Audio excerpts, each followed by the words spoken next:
So they suggested a levy. So maybe your Taylor Swift ticket was $283. It is now $284. And that $1 from every ticket sold goes into a fund, and that fund is for Australian music, or to support Australian music. I think we have lots of people in the industry frustrated with where we're at, but ultimately there is a lack of funding, there is a lack of opportunity, and there's still something that feels missing within the culture broadly in Australia that doesn't seem to take our local industry seriously. Gentlemen, this is Democracy Manifest.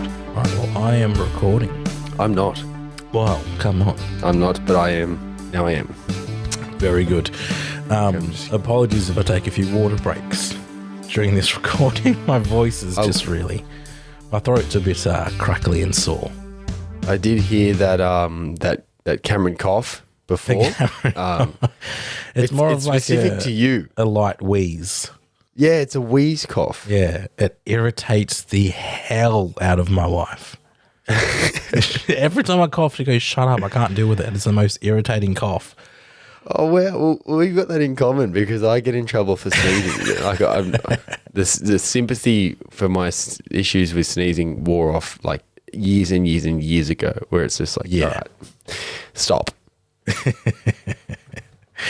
Dear. So yeah, I do apologize, and maybe my voice will crack or whatever, but I'm going through puberty, so let me deal with it. Married and going through puberty, this guy. It's actually probably not bad that we foreshadow it here, because they're very difficult to cut out sometimes, the coughs. So if it happens and we just leave it in, maybe that's a better thing. Yeah, maybe. Or I was just lazy in editing, one or the other. But one of the two. We've got a couple of stories to run through this evening, one of which is about putting a levy on international acts coming to Australia and how that could benefit Australian music, or how it might actually hinder it as well. We'll, I guess, weigh up the pros and cons of that. And then we're also going to be talking about Live Performance Australia. On Tuesday, they headed to Melbourne and spoke to the House of Representatives and put forward, I guess, a 3-step plan to try and boost the Australian music industry. Yeah, it's all relative, related to the dangers. The dangers? I didn't mean to say that. Well, you did. What did I mean to say? Sorry, there was a dog barking in the background, and and you went danger. Oh. I'm scared of dogs. He's a sweet dog. His name's Boston. He looks scary, but he's really nice. You might be able to hear him right now. Did you say his name's Boss? Boston. Oh, Boston. Boston, like the American city. Yeah.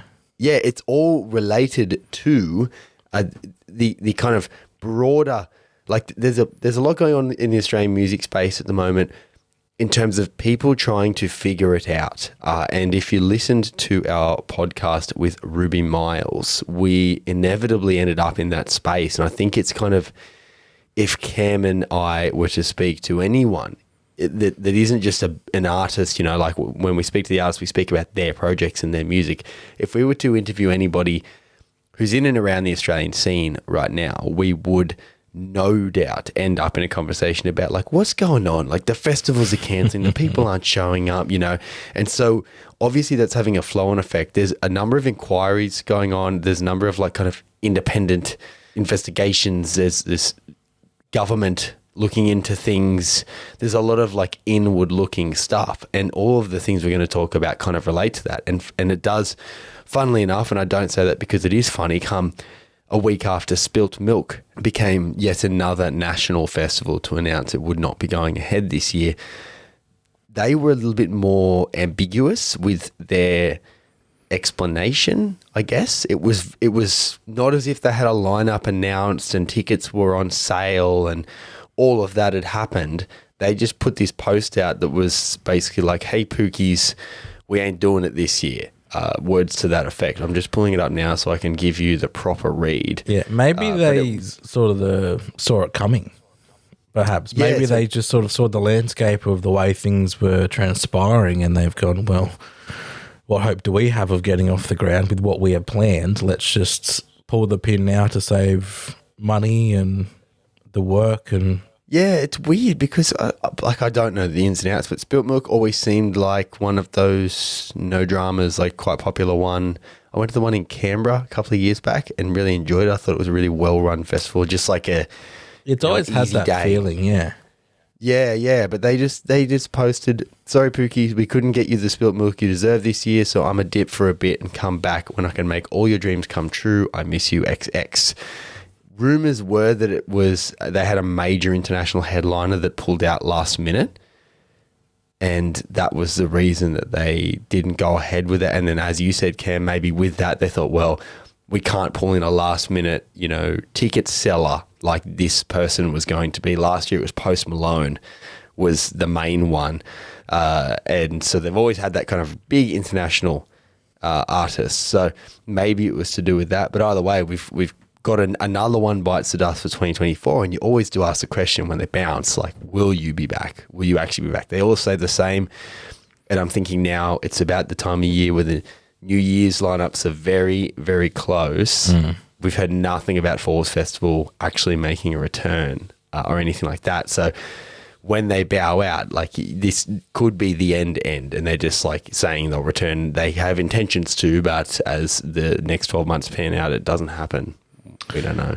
Yeah, and it's so hard because I feel like, and we've discussed it with Ruby, which you might have missed it on your feed. You might not have gone, I don't recognise that artist. Turns out she's not an artist. She's actually a festival programmer at South by Southwest Sydney and Laneway Festival. So if you want a pretty, I think she gives a pretty good detailed analysis of the way that festivals run and operate, and, gave us a bit of background to perhaps some things that we hadn't necessarily considered ourselves.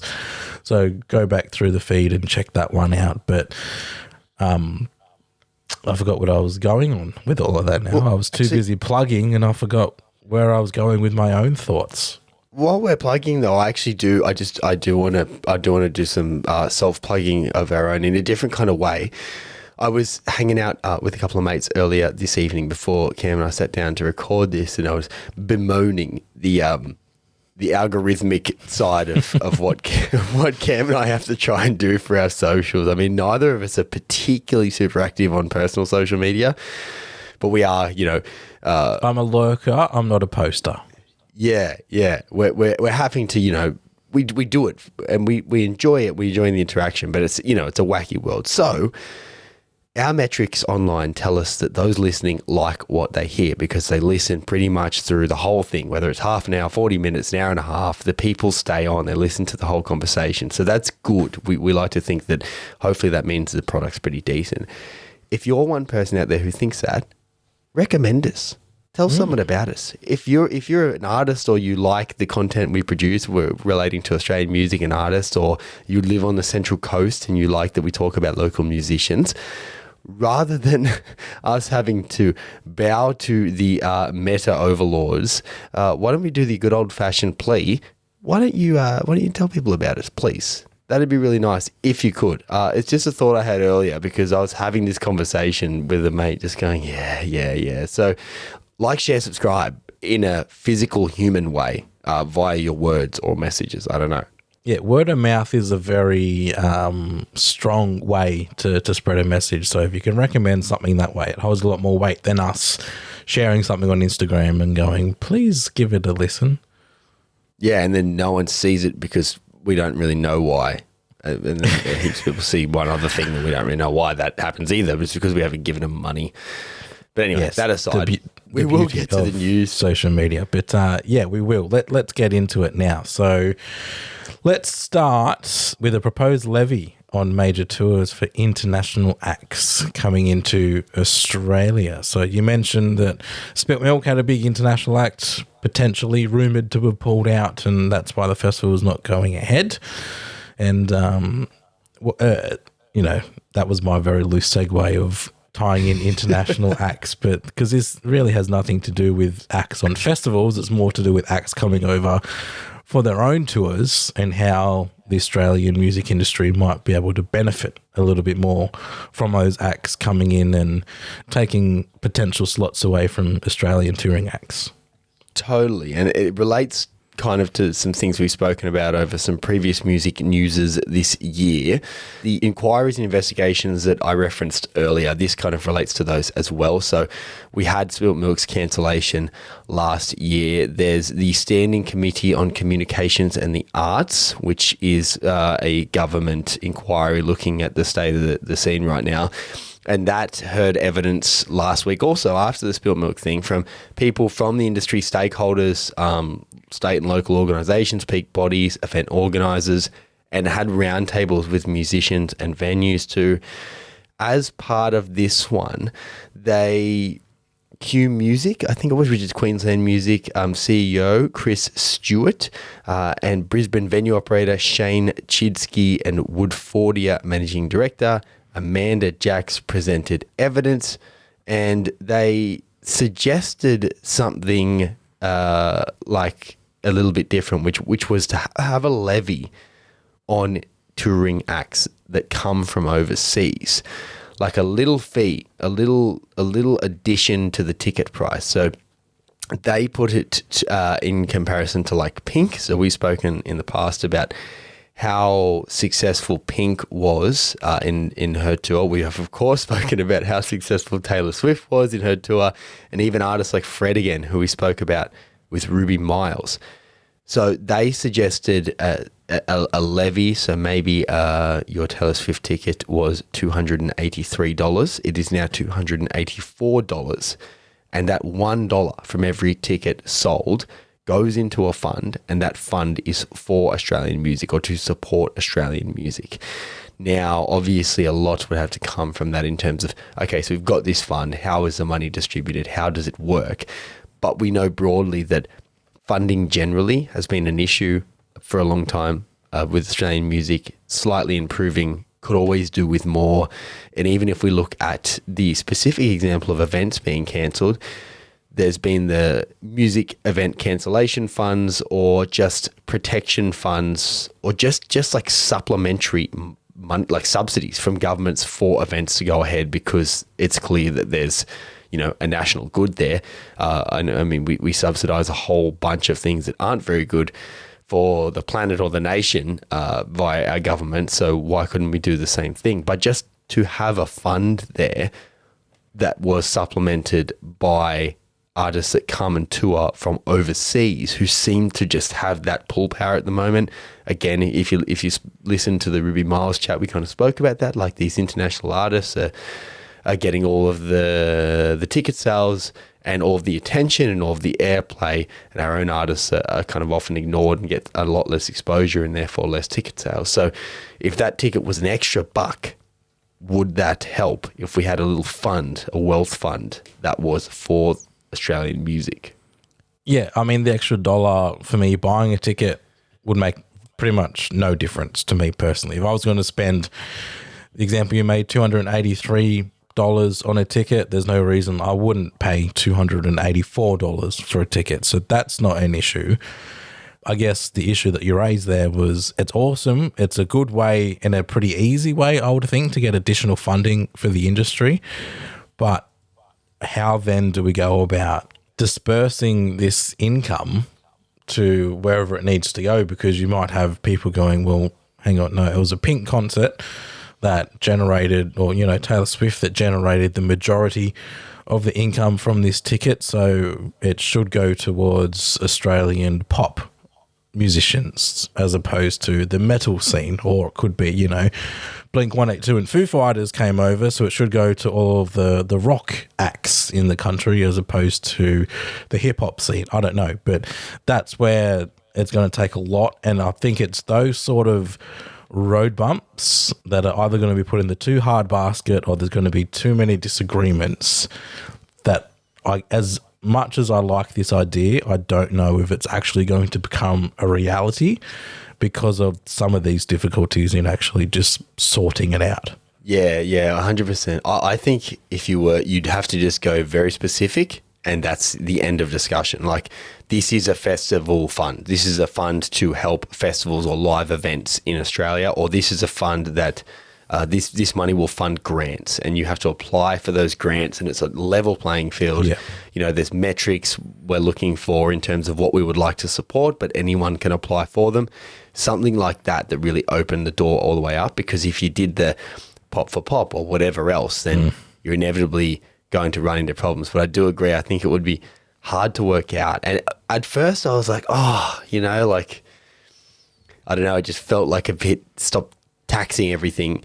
But then I thought more about it, and it's like, oh, you know, like, you come in, you want to benefit from us via music, then you're going to give back a little bit in the form of $1 a ticket. Of course, that would be passed on to the consumer. So it's effectively Aussies making $1 donation when they purchase a ticket. But it is a way of generating revenue, and also kind of, making it so we're benefiting, the scene in Australia is benefiting more from these international tours than just a flash in the pan, you know, a couple of days of boosted economic activity in whatever city Taylor Swift is playing in, or, you know, the extra jobs put on for those couple of nights at the arenas and stadiums. It's something a little bit more permanent, and then it's helping foster and grow our own scene. Yeah, I mean, you talked about passing on the costs, and as long as the ticket buyer, you know, the people purchasing the tickets aren't the ones who are having to fork out stupid amounts of money to cover this, because the risk you have with this is that the international artist who comes over increases their ticket prices by more than just the $1 donation, because suddenly, you know, they want their same profits, or, you know, the label or the management or whoever it is want their slice of the pie, and they figure, well, if we're going to have to increase tickets by $1, why not increase every ticket by $10, and then we can profit a little bit more. Like, you have that, I guess, potential for that system to be exploited a little bit. Which, Coles and Woolies, if you're listening, it's kind of what you guys have been doing. But I tell you what, the amount of times I'll go into Coles or Woolies and the example I'm using, you can tell which one I'm going to, but it'll have the down price thing, which looks like a special ticket, and it says that it is now, you know, $5. It was $7.50 in May, and it's like, well, so are you admitting that it should have never been $7.50 because you can still make a profit at $5? Or, and I've seen, I don't know how true these are, but I have seen people showing screen grabs of that price was only that price for like 2 days. But they could say that they've reduced, you know, they bumped it up, you know, 20% for 2 days, just so they could bring it back down to that, you know, 20 or 25% less, to show, hey, look, we're looking out for the consumer. Yeah, that's real. I think there's a really good ABC Four Corners that looked into the whole price gouging thing, and that was covered in it amongst many other things. So if you are interested, have a look at that episode. It is really good. But yeah, we would no doubt see the Pink and her entourage and whoever is responsible for the tours go, well, it's going to be $1 more, the ticket's $2 more, and then blame it on that. But at the end of the day, people are going to pay for the tickets anyway, is what I'm trying to say. As we saw when these kind of feverish tours come round, people just go bam, bam, bam. And that's not to just kind of treat the money of punters as indispensable, but a couple of bucks difference isn't going to be the difference between people seeing these artists or not, because of the way that the fandom for these artists work. People are going to go anyway. So if we could generate a bit more money from the scene via that, I think that would be a good thing. The flip side of it is, does it end up, you know, becoming a discouraging factor for international touring artists? Because we do value them. It's not like we think they're all crap, but the balance is out at the moment in terms of bums on seats or feet on dance floors for Australian artists versus international artists. And the scene generally, you know, that we've bemoaned forever about the local scene not being supported in the same way that maybe international artists are supported by all of the people who, you know, have the power and bodies and organisations and companies that have the power to make a difference in the country. So this could be a way of levelling that playing field, but does it become a discouraging factor? And again, if we can arc back to the Ruby Miles chat we spoke about, we don't get those crazy wild wow festival headliners that other big festivals around the world do, like Coachella and Glastonbury, etc., because it's just so expensive to travel here. Their fees are so high. Our industry doesn't have the money. And then you've also got to fly and accommodate, for these big artists, they bring in like 30 people with them as well. So you can imagine how much it costs just to have them on that one headline slot. So does increasing that cost just that little bit more for the international tourists make us a little more isolated in that.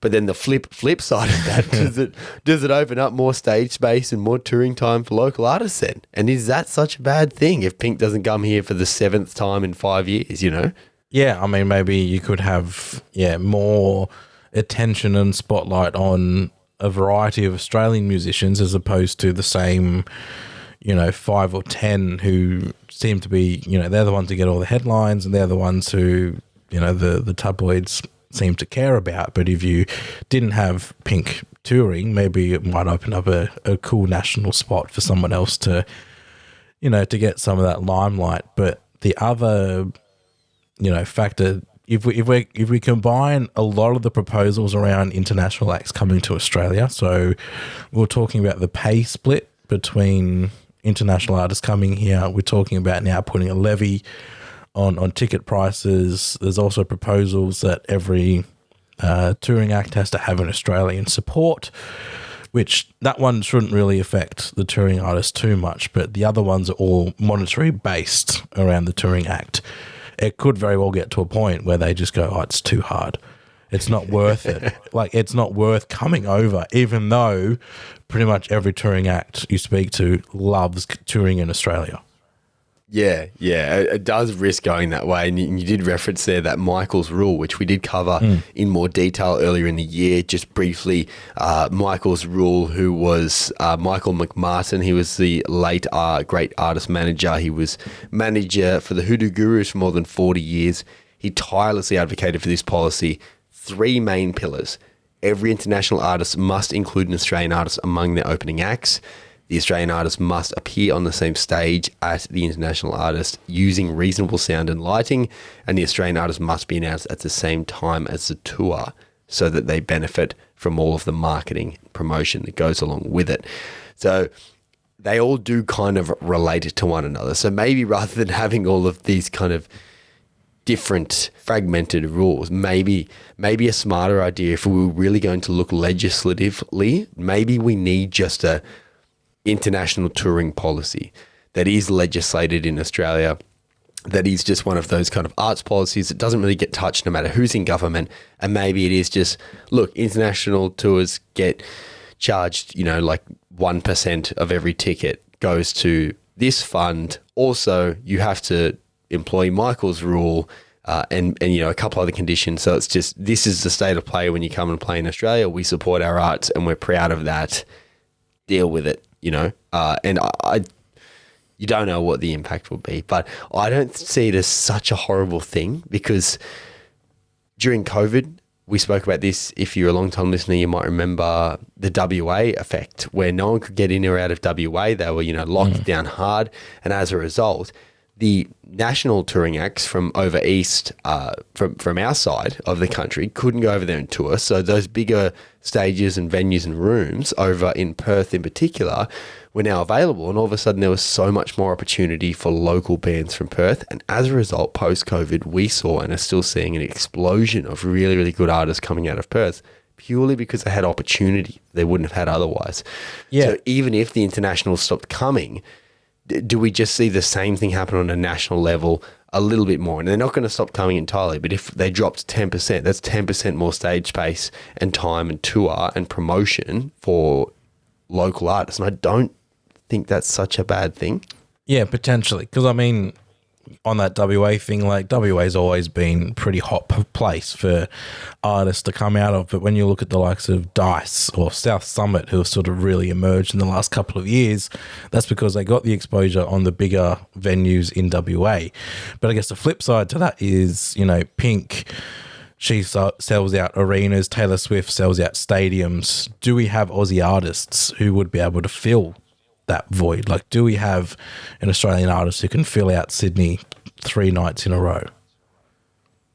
Yeah, probably not. Because that's the other, side to it, is that these artists, they're not just filling out pubs and smaller places, like they're filling out big arenas and stadiums. Yeah, and it's a fair point. And I wonder, I don't know, like, I feel like it's almost a cultural thing though. Do we have many, I mean, I suppose Cold Chisel or someone like that might do that. But do we have contemporary Australian artists, Tame Impala maybe springs to mind, that are going to do that regardless? Or are the arena things almost something that we reserve for international touring acts, these big... It feels like we do. It does feel like we do. And is that a cultural thing? Is that kind of part of it? Because I guess anyone who would be stadium arena size, they're being booked on a couple of festivals. So you see them at festivals, which is a massive part of Aussie culture, music culture in this country, as opposed to paying a similar amount for to see one artist for one night. You can pay a little bit more and see a bunch of artists over a couple of days. Yeah, exactly. And yeah, it does. I mean, it's an interesting question. I'm trying to unpick it on the go here, but is that a cultural thing? I don't know if it's just my own bias. Maybe if I go and look at who's played at Kudos Bank over the last few years, there has been a bunch of Aussie artists that are in kind of not quite in our stratosphere in terms of the music that we speak about and the artists that we speak about and that we're referring to here. But it is an interesting consideration, because I tend to think, when I think arena show or stadium show, I just think of some, big world-beating international act that's come round, and they only come every now and then. So everyone in the city gets their tickets and goes and watches them in that way. And you're exactly right, Cam, in that the big national acts, whoever's having their moment in the sun at that point in time, like Spacey Jane were one, for a couple of years there, they were like kind of, the number one ticket in Australian music. They were on every festival bill, all of them. And that was a big draw for all those festivals, and their shows at those festivals, their slots were just chock-a-block with people. So yeah, I don't know. It's an interesting, but what do you think? It'd be interesting to hear or what you're thinking. Would you pay a levy on top of your ticket to go see them? Do you think it's a good idea? Do you think it's overtaxing, nanny state-ish from Australia trying to protect its music industry? I don't know. Spacey Jane were the band that I was thinking of. I thought they're probably, in terms of just their popularity, their scale, they would be up there with one of the bigger acts in the country. Certainly, 2022, 2023, they were massive, and then they played 2 songs at rolling sets and haven't really been heard from since. I guess the thunderstorm at the entrance scared them away last year, but... There's a curse of rolling sets. Yeah, but I mean, like... If you're caught in a storm at rolling sets, it's like your face is stuck that way if the wind changes. If you're caught in a storm at rolling sets, then, back down you go. But, because, like, they played a gig at Drifters. They were in Newcastle as well. Obviously, they're touring overseas, but the artists capable of selling out stadiums and massive arenas probably aren't stopping at Drifters Wharf. And this is obviously, we love Drifters Wharf. We love that artists are stopping on the Central Coast to perform live, but you wouldn't ever see Taylor Swift or the Foo Fighters playing a gig at Drifters, who are capable of selling out stadiums. So I just feel maybe that there is a void there of Australian artists, and that comes down to so many things, because we can go back to commercial radio, we can come back to so many different aspects, a lack of funding, a lack of opportunity for local artists, so many different reasons why I think they're not capable. So I still do think we obviously need international acts to fill that void, and if we can get a levy on their ticket prices to go into a pool. The other side of that is a $1 out of, a $20,000 arena, that's 20 grand in the pot. In the grand scheme of things, 20 grand is not really that much money, because like governments are throwing millions, like hundreds of millions of dollars to support the scene, and it's still not enough. It might need to be $2 at least. $2.30. I don't know. I did a quick look as well at the Taylor Swift ticket sales when she was here earlier in the year. 570,000 tickets across Australia. Even then, at $1 a pop, it's not actually that much in the scheme of things. So maybe that number would need to be higher. Yeah, I'm not sure. And then, how much? Maybe it's just not a good idea. How much gets passed on to the consumer? How much do the touring acts cop themselves? Probably not any of it, to be fair. So look, if you made it just like $150 more, I don't think that's an unreasonable amount extra for punters to spare change. So say your ticket to Pink is $150, it's now $300. That's not that bad. It's only another $150. It's only double the price. Get over yourselves. Pretty much get over yourself, 100%. Can't wait for that to be clipped up and for Homebrewed to get cancelled. But one quick story in the middle before we jump into the other story. Story sandwich. ARIA, the Australian Recording Industry Association, they're warning musicians. So if you're a muso who listen to our podcast, firstly, thank you. But ARIA are warning musos not to believe scammers who are offering an opportunity to work with ARIA by rating or optimizing songs in exchange for payment and rewards. Don't do that. We were remarking, because just another side caveat that Cam told me earlier was that Teen Jesus and the Gene Teasers, an objectively very big band in Australia right now, had a look at their Spotify plays. It's all in the millions on their top songs. We're saying they don't earn enough money to make a living off of a sustainable their craft. living, Yeah, and we were just remarking at how these people don't get paid enough at all, and a lot of them are struggling, and they're also the target of scams too. It's just very sick and twisted. So if you are a muso out there, don't fall for any of that funny business. The scammers do not have anything resembling a conscience, which comes as no surprise, but it is disappointing. I mean, one of the giveaways I would hope is that they're asking you to provide personal information and to transfer payments via cryptocurrency.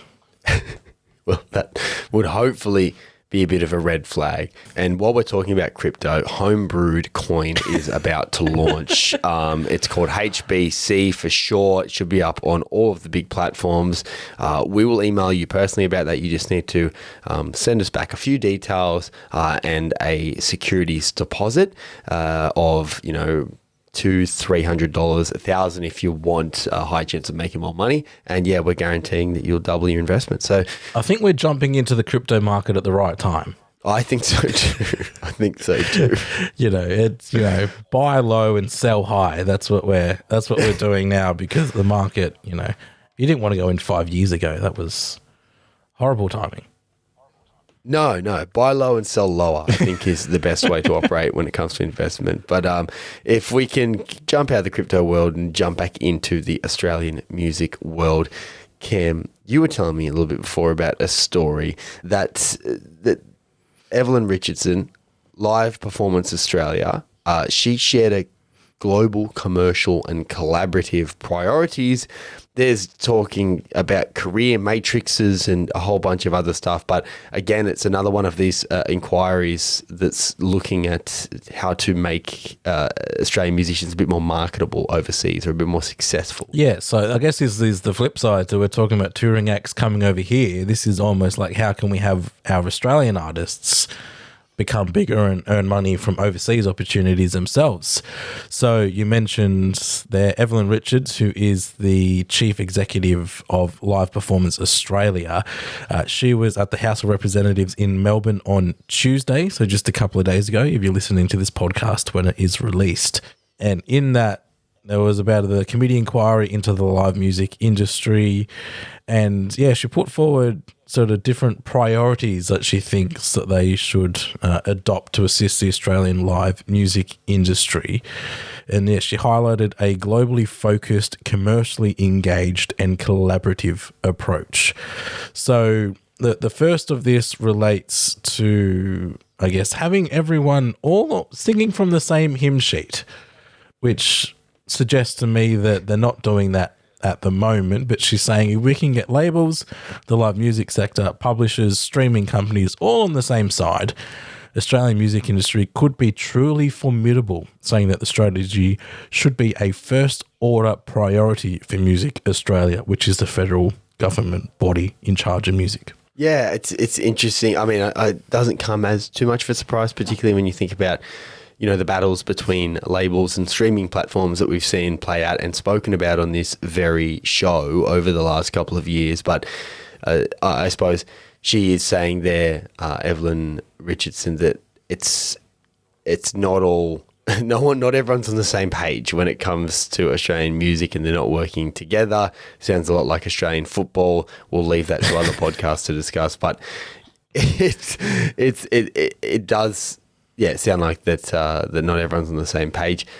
I think she's right. I mean, when you say that, and we've been looking at it and speaking about it for so long, we do have all of the ingredients to have like a very formidable music scene here in Australia globally, and there's always just been that little something that has kind of held it back, often internal, particularly COVID didn't help that at all, and we're still seeing the effects of that. But to get everyone on the same page and actually be doing that together, advocating together and pushing the scene globally together would make a big difference. The Australian football metaphor is perfect because you have all these different parts of the industry all wanting to benefit themselves, not realizing that if everybody benefited, then they benefit further than what they would if they just took their own little piece of the pie and didn't share the pie with everyone else. But the key thing there that sort of lacked, well, not lacked, but, there was a key stakeholder within that. Labels, live music sector, publishers, streaming companies. No mention of the artists. Just in that little sentence, because I think I shouldn't say all of those things, but certainly labels, streaming companies, and I guess some publishers actually work against the musicians.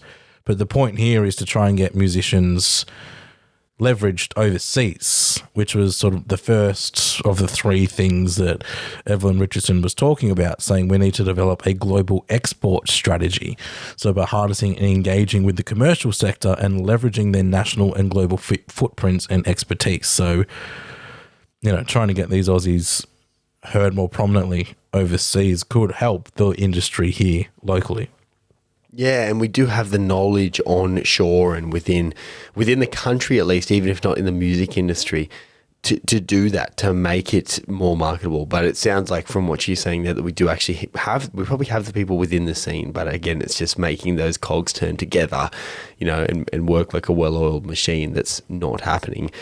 It's interesting because I feel like maybe 3 to 4 years ago, Cam, we were speaking about how it did feel like Australian music was having quite a moment globally. There were at the time, I think Courtney Barnett sprung to mind, Tame Impala, a big one. I mean, Rufus, we know have been... Gang of Youths. Soul, Gang of Youths have been really, really big globally. They do all end up kind of moving overseas, which is unfortunate. But then it's kind of dipped again, and I don't know what we could attribute that to, why that mass appeal has fallen off. I think at the time, particularly with Courtney Barnett, who was doing really, really well overseas, she is, unapologetically Australian sounding, and I love that. I think that's really good. And, of all artists, you would kind of think that that's not what international audiences are chasing, because that's how we've conditioned ourselves to think. It's why so many Australian artists sing in American accents, for example. But then something has occurred, whether it's COVID, I'm not sure. I also don't know how much it correlates to the way social media works and how artists are promoting themselves via social media now too. Maybe that's part of it, and Australian artists just haven't been as savvy with that, because everything's about kind of TikTok success in a lot of ways for a lot of artists now too. But it's almost as if that's kind of regressed somewhat and stepped backwards. Yeah, and I'm torn on this idea, because on one hand, how can we be championing these musicians to become massive in much bigger ponds, in England or in America and overseas, when we're not really championing them here for a large part? Like for most of the musicians in Australia, they're not widely recognised here, so how can we expect them to be recognised overseas? But on the flip side, we don't like to recognize our musicians until they make it overseas, and then we see them as I guess they're legit. I guess they're good enough. But until they get to that point, some people in Australia don't see them as good enough. You know, it would be a fun social experiment, if anyone out here has the means to do this. Create a really, really successful music project. Say you are from America, but you're actually from Australia and everything you do is in Australia and from Australia. Become really popular and compare that to if you had have just said you were from Australia in the first place. I do wonder if certain networks would pick up an artist if they hear they're international, even if the exact same music was coming out of an Australian artist, and how that different, just that different country of origin thing would relate to how some parts of Australian music respond to it. Yeah, I agree, because it feels like, there's no shortage of British acts in America and vice versa, but it feels like Australian music isn't given the respect or the seriousness that it deserves. It's almost like both, America and England are the big fish and they're treating each other well, and then, oh, hey, I'm an Aussie. And they're like, oh, yeah, okay, whatever. Why should we take you seriously? Because, like I mentioned, a lot of people in Australia don't even take our own industry seriously. So maybe we need to sort out what's happening here before we can start looking to get these musicians exported, in their popularity overseas. Yeah, it's a tough one. I mean, it would be very Australian music for us to have the international stuff, and these guys are going great overseas, and then here in Australia, I'll tell you what, the parallels to Australian football just don't stop. I know. Do they? Regular listeners would know Cam and I are big fans of Australian football generally, but specifically the A-League and the Central Coast Mariners. And if you are in that world even a little bit, you would be aware of how dysfunctional it can be and how self-defeating it can be at the time too. And as we lay this out, there are so many parallels between Australian music and Australian football. Maybe Australian bureaucracy is the problem. Maybe we don't do bureaucracy very well. I don't know. Perhaps. But that's only the first priority mentioned by the Live Performance Australia. The second priority is an investment into the Artist Career Matrix, which I'll be honest, I don't really know what that is, but they said that this includes gaining an understanding of the pathways available to artists and painting a picture of what the career matrix would look like in 2025 and beyond. So my take on that is just what pathways are available to musicians both here and I guess overseas. Like, how do you get from pubs and clubs to playing small venues to arenas to festivals to overseas? Like, actually forming a pathway. Let's go back to football parallels. When you join a club academy, then you get into the first grade team, and then you make the senior team, maybe. Yeah, 100%. I think I agree with you on the name thing. I think it doesn't quite stick. And Artist Career Matrix, it's just confusing. Yeah, we haven't had a look before and like, okay, let's define the word matrix. And even with the definition, I was like, okay, maybe still confused.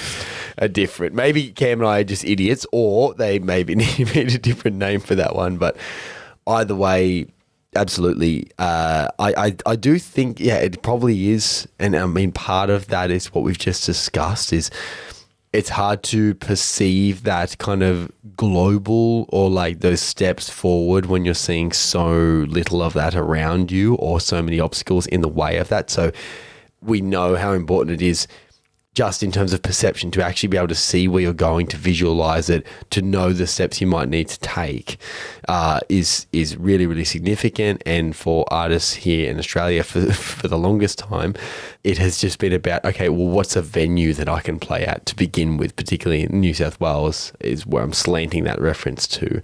So maybe looking that far up the chain hasn't been conceivable, but maybe to have that broader strategy or matrix as it's called, and something that's kind of like a whole of industry approach or like a toolkit and vision that is kind of widely drawn on and widely referenced, and there's people in places to assist artists for that stuff could be really, really beneficial. Hopefully it is, because, I just feel like we talk about plans and people talking all these good things about the industry, and then when it comes to action, it's just never really delivered for, a magnitude of reasons, but it's just never really has that follow through.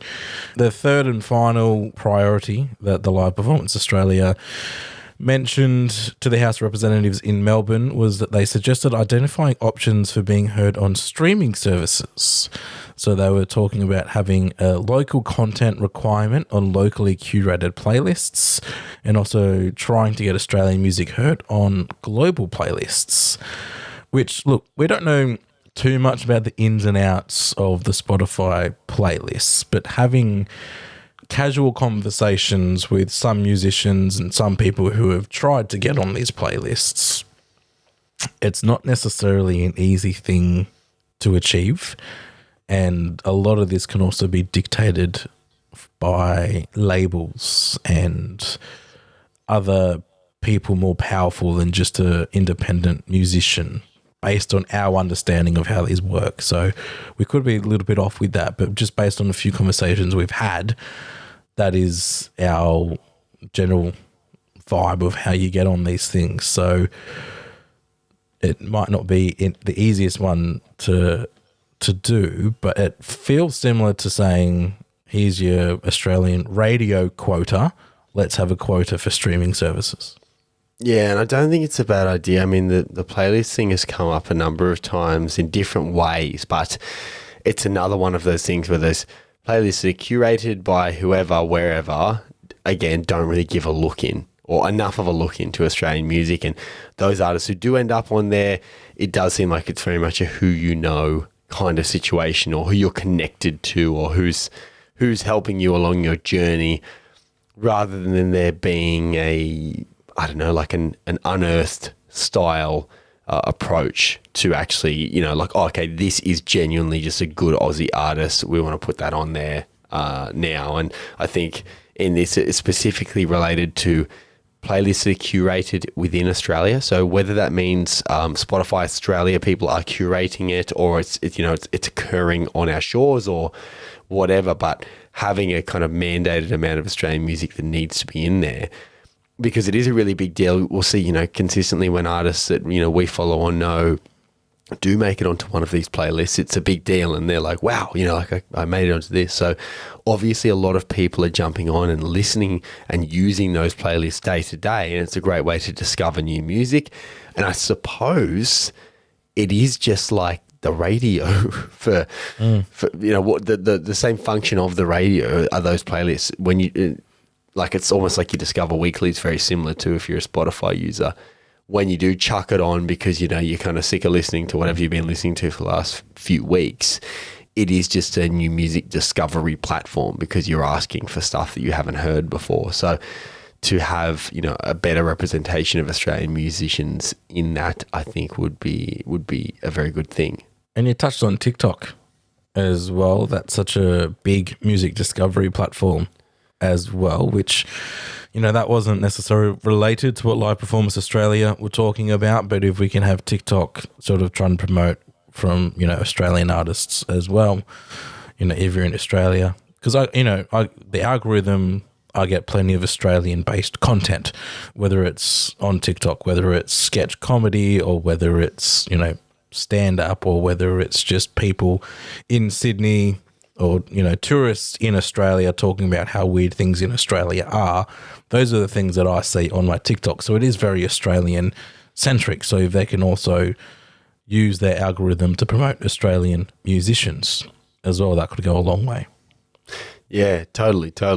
It's funny though. I got all these 3 proposals. I'm like, all right, let's see if even one of them comes to fruition. And that's sort of what I touched on before. Like, I can't necessarily see any of it getting off the ground, which is unfortunate because I think they're all good things that are being put forward. But yeah, ultimately, I think we have lots of people in the industry frustrated with where we're at, lots of people in the industry with talent and ability and brilliant brains who can try and help the industry.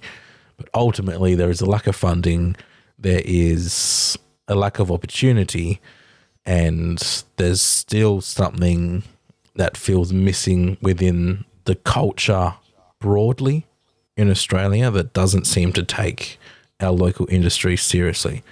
So when you have all these things working against the industry itself, it just feels like something needs to give.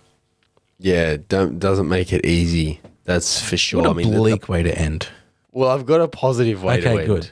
If you listen, I mean, it's kind of positive. It's kind of funny in a way. But the positive thing is we do have, like, these inquiries are happening right now at state levels, at federal levels. And there's also, like the industry itself is putting their heads together and trying to nut out solutions to these problems and also just kind of figure out where we're at, because I genuinely think a lot of people, like a lot of us don't know. And that's kind of where we keep landing. It's like, what is going on? Like, everyone's got their theories and we have data that supports one thing or another, but no one quite knows exactly what's happening. So we're in the fact-finding stage, and all of these inquiries are going to come back with findings, with recommendations and reports, and they're going to provide a deeper insight. We have bodies like Music New South Wales and Sound Australia.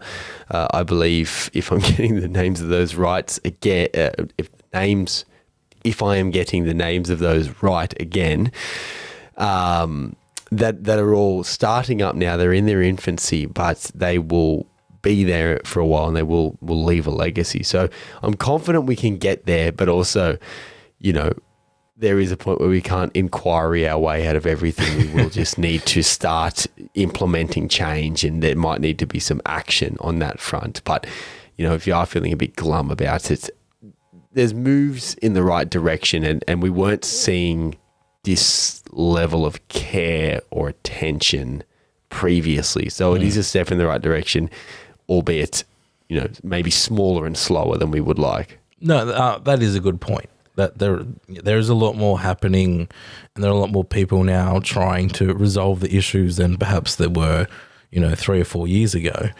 But yeah, I think, the easiest way to help the industry right now, I think, is just more government funding, because the more you can fund it, the less we need to discuss about putting a levy on international acts, the less we need to discuss about how we can help, music festivals continue, even though initial ticket sales are low and there's low confidence in these sorts of things. Government funding would help a lot of that, but obviously the economy at the moment in Australia is not fantastic either. No, it's not. But as I said at the top, I mean, yeah, just whole big conversation. I don't pretend to know how hard or easy it is to allocate funding, but you do see funding go to some places that raises an eyebrow, and you go, did you really need to spend that on that? And maybe if we could just redirect some of that errant spending into the culture of your nation, we'd be a whole lot better off. So, government, we know you're listening. We know you listen every time. No, we won't take the job. Albo's a big fan of Homebrewed. Massive. And yeah, we won't take the job. We're going to continue to advocate, but no, chuck some money into it. This is culture that you're nurturing. It's not just pissing down the drain so people can go watch people play guitars. Just whatever you do, don't do it on Anzac Day. And if you want to know what that means, throw back to anyone who heard the most recent music news before this one. Exactly. Go back and do your homework if you do want to know what that is in reference to. We've been grumbling about government a bit lately. It's kind of quite on brand for us. But also, we'll have something fresh for you next week, or next fortnight, I should say. Yeah, we'll try to have a more positive news. Maybe, we've really gone overtime tonight, but a list of the Australian independent artists, they had their awards recently, and Genesis Owusu, Royal Otis, Cub Sport, Team G's and the Gene Teasers, who we mentioned before, they all won awards. So maybe we can end it on that. There we go. Indie artists doing good stuff. Yeah. All right. Ciao. See ya. This episode of record-breaking, world-leading podcast Homebrewed was produced, put together by my good friend Cameron Smith. If you like what you have heard, you want to see more, www.homebrewed.au is the place to find it. And of course, all of our work is done on Darkingjung country. We pay respects to elders past, present and emerging. we will see you next time.